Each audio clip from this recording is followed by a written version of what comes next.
बेयावनो बाथौ बिबुंसारनि न'खरनिसिम दुलाराय बाथौ गौथुम लाइमोन आफादनि गाहाय नेहाथारि जानानै धोरोमारि खुलुमनायखौ बावग्रोबाय।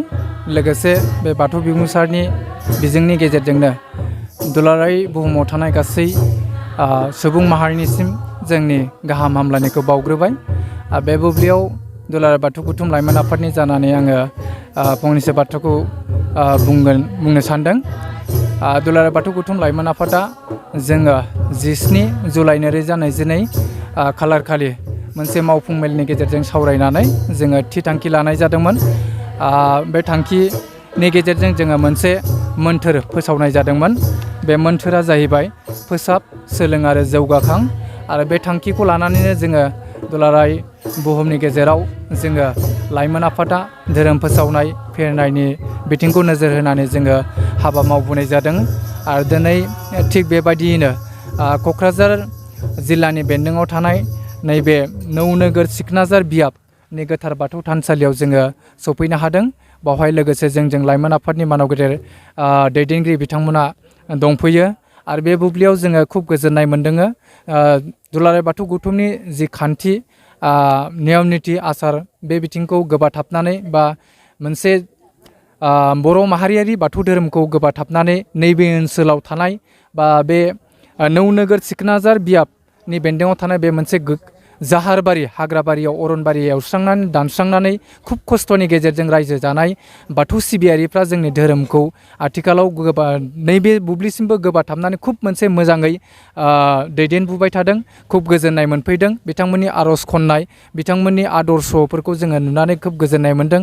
दा बे बुब्लियाव जोङो बुंनो लुबैयो दुलाराय बाथौ गौथुम बा बाथौ गौथुमा जौगानोब्ला जोंनि लाइमोन बिथांमोना मोनसे सांग्राङै हाबा मावनांगोन आरो बाथौ धोरोमनि मोनसे आदर्शनि गेजेरजों जोङो सोलिनो नाजानांगोन।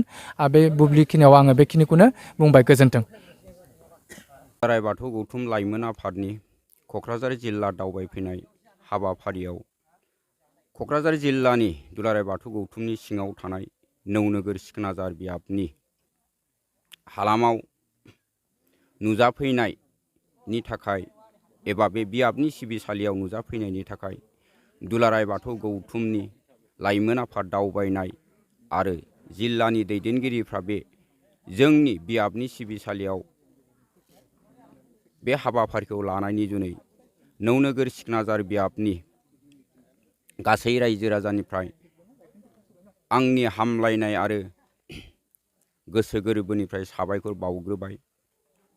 मानगोनां दुलाराय बाथौ गौथुमनि दावबायारि लाइमोन आफादनि बिबानगिरि नोंथांमोन आरो जिल्लानि दैदेनगिरि नोंथांमोन, जों दिनै दुलाराय बर' हारिनि आंगो बाथौ धोरोमखौ जों बे नौनोगोर सिखनाजार बियाबाव अथ'बा उल्थाफानि हालामाव जों जेब्लाना बे जायगायाव हादान एवनानै लाफैदोंमोन, बे दिननिफ्रायनो जोङो बै दुलाराय बाथौ गौथुमा संबिजित बायदि लिरनानै होनाय आरो फोसावनाय खान्थिजों जों दिनैसिम बेवहाय सोलिबोदों आरो बे सोलिबोनाय हाबाफोरखौ जों फेहेरनो फोगोमनो दिनै जों हाबा मावबोदों।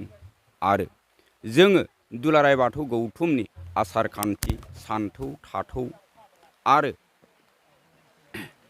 बोसोन बायदि जों मावलांगोन। बेनो जोंनि बे नौनोगोर सिखनाजार बियाबनि जानानै जोंनि हास्थायनाय आरो लुबैनाय आरो दुलाराय बाथौ गौथुम लाइमोन आफादनि आरो जिल्ला आफादनिसिम बे बियाबाव बे बाथ्राफोर एबा बे थांखिफोरखौ सुलु लाफैनायनि जुनै जों गोजोननाय थाबाय। जै आफा बोराइ बाथौ।